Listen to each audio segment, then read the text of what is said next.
Governor కు bill నిరోధించే అవకాశం లేదని సుప్రీంకోర్టు స్పష్టం చేసింది. గవర్నర్, రాష్ట్రపతి అధికారులపై సుప్రీం ధర్మాసనం కీలక తీర్పు వెల్లడించింది.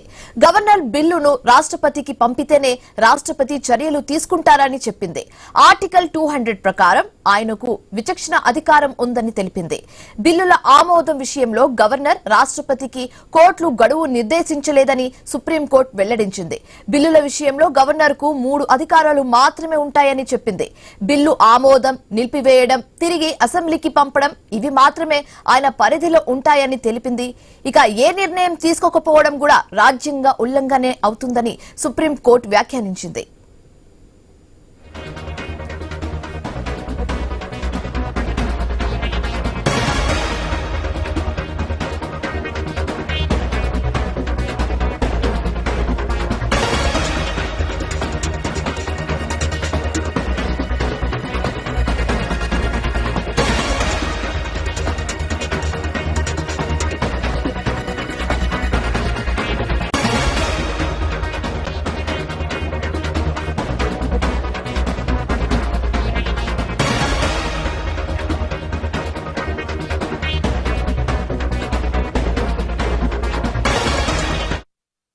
గవర్నర్ కు బిల్లు నిరోధించే అవకాశం లేదని సుప్రీంకోర్టు స్పష్టం చేసింది. గవర్నర్, రాష్ట్రపతి అధికారులపై సీఎం ధర్మాసనం కీలక తీర్పు వెల్లడించింది. గవర్నర్ బిల్లును రాష్ట్రపతికి పంపితేనే రాష్ట్రపతి చర్యలు తీసుకుంటారని చెప్పింది. ఆర్టికల్ 200 ప్రకారం ఆయనకు విచక్షణ అధికారం ఉందని తెలిపింది. బిల్లుల ఆమోదం విషయంలో గవర్నర్, రాష్ట్రపతికి కోర్టులు గడువు నిర్దేశించలేవని సుప్రీంకోర్టు వెల్లడించింది. బిల్లుల విషయంలో గవర్నర్ కు 3 అధికారాలు మాత్రమే ఉంటాయని చెప్పింది. బిల్లు ఆమోదం, నిలిపివేయడం, తిరిగి అసెంబ్లీకి పంపడం ఇవి మాత్రమే ఆయన పరిధిలో ఉంటాయని తెలిపింది. అలాగే ఏ నిర్ణయం తీసుకోకపోవడం కూడా రాజ్యాంగ ఉల్లంఘనే అవుతుందని సుప్రీంకోర్టు వ్యాఖ్యానించింది.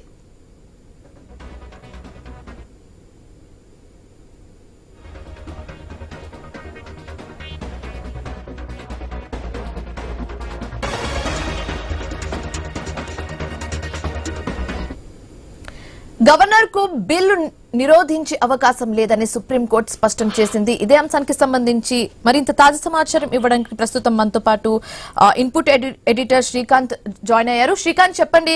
మనకు తెలుస్తుంది, బ్రేకింగ్ న్యూస్ అయితే చూస్తున్నాం. గవర్నర్ అలాగే రాష్ట్రపతి అధికారులపై సుప్రీం ధర్మాసనం కీలక తీర్పు వెల్లడించింది. దీనికి సంబంధించి పూర్తి డీటెయిల్స్ ఏ విధంగా ఉంది? Shivani, good afternoon. అంటే నిజానికి వాస్తవానికి ఈ అంశం చాలా రోజుల నుంచి తమిళనాడు ఇన్సిడెంట్ ఎప్పుడైతే జరిగిందో గవర్నర్లు 3 నెలలకు మించి ఫైళ్లు తమ దగ్గర ఉంచుకోకూడదంటూ సుప్రీంకోర్టు గతంలో ఇచ్చినటువంటి తీర్పు ఏదైతే ఉందో చేసిన కామెంట్ అప్పటికే ధనకడు కూడా రియాక్ట్ కావడం జరిగింది, మీరెవరు క్వశ్చన్ చేయడానికి అని చెప్పేసి. బట్ ఇట్లా నేపథ్యంలో బిల్లులను ఆమోదించేటువంటి విషయంలో రాష్ట్రపతి అట్లాగే రాష్ట్రాల గవర్నర్లకు ఒక టైం బాండింగ్ అంటే ఏది లేదంటూ కూడా సుప్రీంకోర్టు 5 బెంచ్ల ధర్మాసనం ఇవాళ స్పష్టం చేసింది. అంటే 5 బెంచ్ అంటే ఖచ్చితంగా రాజ్యాంగ ధర్మాసనం కాబట్టి, సో గతంలో ద్విసభ్య ధర్మాసనం చేసినటువంటి కామెంట్ కి ఈ రోజు 5 సభ్యుల ధర్మాసనం ఈ రోజు కీలకమైనటువంటి తీర్పు చెప్పింది. రాష్ట్రపతి లేదంటే గవర్నర్ల చర్యలు న్యాయబద్ధమైనవి కాదని, బిల్లు చట్టంగా మారినప్పుడే దానికి సంబంధించినటువంటి న్యాయ సమీక్ష ప్రారంభించుకోవచ్చు అంటూ కూడా 5 న్యాయమూర్తుల ధర్మాసనం స్పష్టంగా చెప్పింది.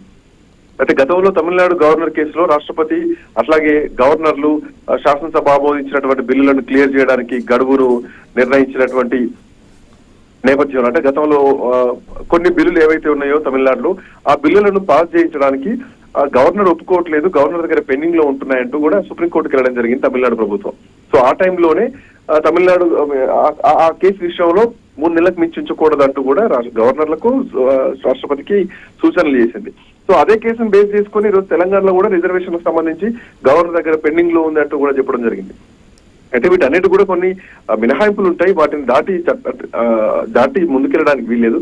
బట్ ఏదైనా కానీ రాజ్యాంగంలోని ఆర్టికల్ 143 కింద కోర్టు అభిప్రాయం కోరుతూ రాష్ట్రపతి భారత రాజ్యాంగంలోని ఆర్టికల్ 200 కింద బిల్లును తన ముందు వచ్చినప్పుడు, బిల్లు తన టేబుల్ పైకి వచ్చినప్పుడు అంటే ఉన్నటువంటి అన్ని ఆప్షన్స్ ఉపయోగించుకోవాలి. మంత్రి మండలి ఇచ్చేటువంటి సలహాలు, సూచనలు కూడా గవర్నర్ కట్టుబడి ఉంటారా అంటూ కూడా ఈ రోజు కోర్టు అడగడం జరిగింది. సో ఇది గవర్నర్ గాని రాష్ట్రపతి గాని వాళ్ళ అధికారాలు ఏవైతే ఉన్నాయో అవి అంటే పర్టికులర్ గా చేయడానికి కోర్టుకు జవాబుదారుగా ఉండరు, కోర్టుకు జవాబు చెప్పాల్సినటువంటి అవసరం లేదు. అక్కడటువంటి పరిస్థితుల ప్రకారం వాళ్ళు నిర్ణయం తీసుకోవచ్చు అన్నది ప్రధానంగా ఈరోజు బిఆర్ గవాయ్ నేతృత్వంలో ఉన్నటువంటి ధర్మాసనం చెప్పడం జరిగింది. సో ఇది ఖచ్చితంగా విరుద్ధం, వాళ్ళకు ఒక టైం బాండ్ పెట్టడం అంటూ కూడా చెప్పడం జరిగింది. సో ఈ ధర్మాసనంలో మిగతా అంటే జస్టిస్ గవాయ్తో పాటు జస్టిస్ సూర్యకాంతం, జస్టిస్ విక్రమ్నాథ్, జస్టిస్ పిఎస్ నరసింహతో పాటు జస్టిస్ ఏఎస్ చంద్రూర్కర్, సో ఇట్లా గవాయ్తో కూడినటువంటి 5 రాజ్యాంగ ధర్మాసనం ఈ రోజు కన్ఫర్మ్ ఉంటే కనుక అప్పుడు మళ్ళీ సుప్రీంకోర్టు కూడా ఇన్వాల్వ్ అయ్యేటువంటి అవకాశం, ఒకవేళ ఆలస్యం జరిగితే జోక్యం చేసుకుంటాం సుప్రీంకోర్టు అంటూ కూడా చెప్పడం జరిగింది.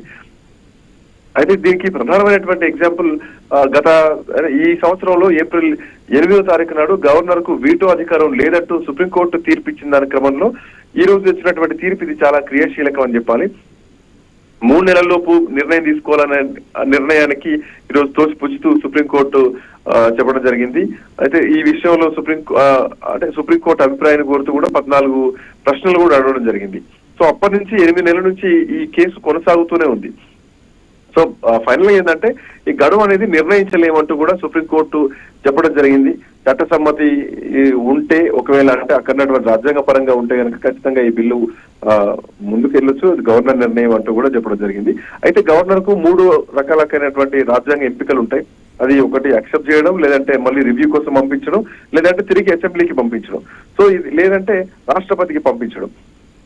ఇందులో ఏది ఎప్పుడు నిర్ణయించాలో కూడా ఈ పూర్తి విచక్షణ కూడా గవర్నర్ కి ఇవ్వడం జరిగింది. దాంట్లో ఎవరు కూడా ఇన్వాల్వ్ కావడానికి వీల్లేదు. సో గవర్నర్ అధికారాల విషయానికి వస్తే రాజ్యాంగంలో ఆర్టికల్ 200 అట్లాగే 201 ప్రకారం చూసుకుంటే గవర్నర్ విచక్షణాధికారం పైన పూర్తిగా ఉంటాయి. బిల్లు పైన నిర్ణయం తీసుకోవడం కానీ గవర్నర్ మంత్రి మండలి సలహాలకు మాత్రం కట్టుబడి ఏమి ఉండరు. సో గవర్నర్ ఓన్ డిసిషన్ మాత్రమే ఉంటుంది. సో ఒకవేళ డీలే అయితే కనుక సుప్రీంకోర్టులో ఇన్వాల్వ్ కావచ్చు అన్నది ప్రధానంగా ఉన్నటువంటి ఈ రోజు వచ్చినటువంటి రైట్ అంశం. Right thank you Srikanth.